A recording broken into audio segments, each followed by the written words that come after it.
Hi. The battle for your mind, it's on right now. And we're going to talk about it today here on Driving with Joey. What's up with this driving? Well, we're not actually driving today. It seems like driving around during the pandemic is a bit discouraged. So we're driving the desk. Um, I'm Joey Cummings here with South Seas Broadcasting, and this year, as we have all seen, has been filled with so many surprises. And I think one of the things that is most surprising to me is that this is a battle, and it's a battle for your mind. Um, and you can sort of look at this in a bunch of different perspectives. One of these, we're in the advertising business. So one of these is sort of apparent for me is it's an election year, and there are several camps that are vying for the governorship. We have these teams that are putting a lot of relevant information out there, and they want you to see it. And because American Samoa has traditionally been a very much hands-on sort of place in terms of going to meet your constituents. Um, Candidates would go out to villages and they would shake hands, and they're still doing that sort of a little bit. Candidates will stage rallies and hold waves, and they'll still do that a little bit. But with all the COVID-19 mess, the battle for your mind is happening on social media, and it's happening on the airwaves of radio. And it is very apparent to us here in the media that the candidates know this, and that they are changing and evolving their strategies to fit. The battle for your mind and your vote is on. Across America right now, there are fires burning in so many cities.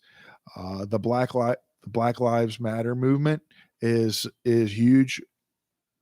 Whether you want to call it Antifa protesters, the end result is a man had his throat kneeled on for almost 9 minutes in Minneapolis last week, and it killed him. And people aren't happy about it. There are so many different angles. The media and their own political agendas, though, when I talk about the media, I'm part of the media. I'm just local media here in American Samoa. But you know what you have is national and worldwide media with their own specific agendas, and they want to show you pictures. Some want you to be outraged. That's battle for your mind. Some want you to understand that there are less bittersweet moments, cops kneeling, uh, protesters or peaceful demonstrators, and cops hugging it out. You know, those things are very much a battle for your mind. Then you have bad actors, agent provocateurs that are showing up to demonstrations with the sole purpose of turning a peaceful protest and turning it to violent. Because it, either they just want to see America burn, or perhaps they are sent by the government to turn a peaceful protest violent, so that the cops that are assembled have the excuse they need to go ahead and fire tear gas and clear the streets. I don't know. I'm just telling you that these are options, and all of those things are, a protest with 20 people is nothing. 40 people, nothing. 200 people, still nothing. Even a protest with 1,000, 2,000 people, it's relatively nothing. What matters is that photograph, that Instagram quick clip, that Facebook live, that thing that ends up on the evening news or on your news feed. That's the thing that matters. And all of those angles are considered and are at play in the battle for your mind. So I mean, yeah, those things are going on. What is going on here in American Samoa? I apologize for the diatribe, but people were asking me a little bit more about our perspective, sitting here in the South Seas Broadcasting with KHJ News, Talane.com. These are the things that we're seeing.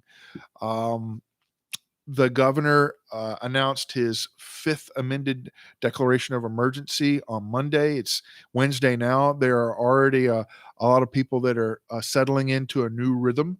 Um, I'm one of those people that wish that all of the restrictions would go away as long as the borders are closed. If we're going to keep boats and flights out and prevent people from coming in, I'm for getting rid of all the restrictions.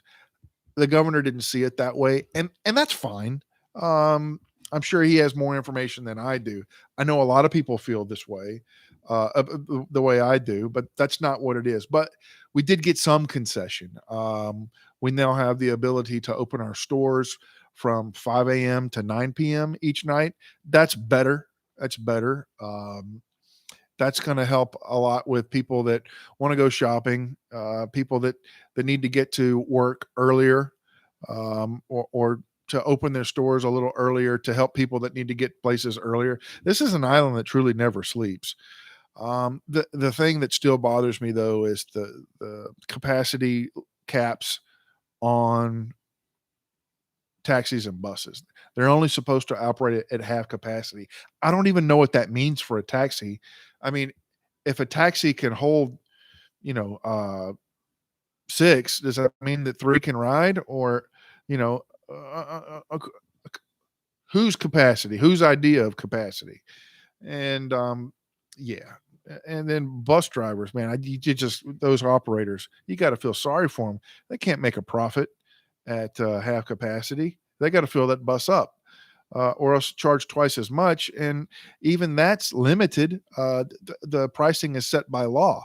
There's not been any concession made in the emergency declaration that says that people are allowed, that bus companies are allowed to charge more, nor taxis. And I think they should be allowed to, my opinion. I'm going to write a little bit here in the chat. Say hello and tell us from where. Mr. Joey can't spell. Tell us from where you are watching. I think there's all of one of you watching right now, but that's cool. Uh, we'll grow this thing however we need to. Um, Big deal. Also, in the amended emergency declaration, we have the ability to gather in groups of 150 or smaller. This would include churches and other gatherings. We know that there are going to be some graduation celebrations that, while they can't be full bore with 1,000 people there, like usual for some of the public high schools, they can at least gather and have a ceremony together of some sort. Um, Churches are allowed to start meeting again as long as it's 150 or less. Related to that, my kids go to Pacific Horizon School, and that's a small school. It's like less than 150 students in the whole school, and they want to have summer school this year. But the emergency declaration says that schools are closed and shall remain so for another 30 days. So, I mean, that really sort of puts another undue burden on schools and parents and students themselves. They need to get education rolling again. The worst thing that you can lose when it comes to a kid's education, or just about in any project, is your momentum. So that's okay. The private schools have gone to the COVID-19 task force, the governor's task force, and asked for some clarification. Okay, is that no school thing all about all schools, or as long as we're doing some sort of summer school program with appropriate social distancing, masks, and plenty of thorough cleaning, as long as there's less than 150 people at the school, are we good to do that? And it seems like they're giving some ground on that, and that it's going to be okay. So, Malalava, and thank you very much to the governor's task force for some clarification and some understanding on that. So, I think American Samoa, despite the battle for your mind, we can be ready for it, and we can also have grace and patience with one another. And I encourage that for all over the planet.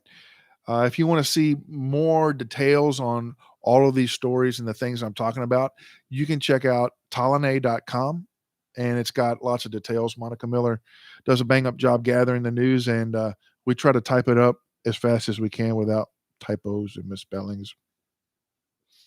We'll see you next time. It's Driving with Joey Tofaso 4.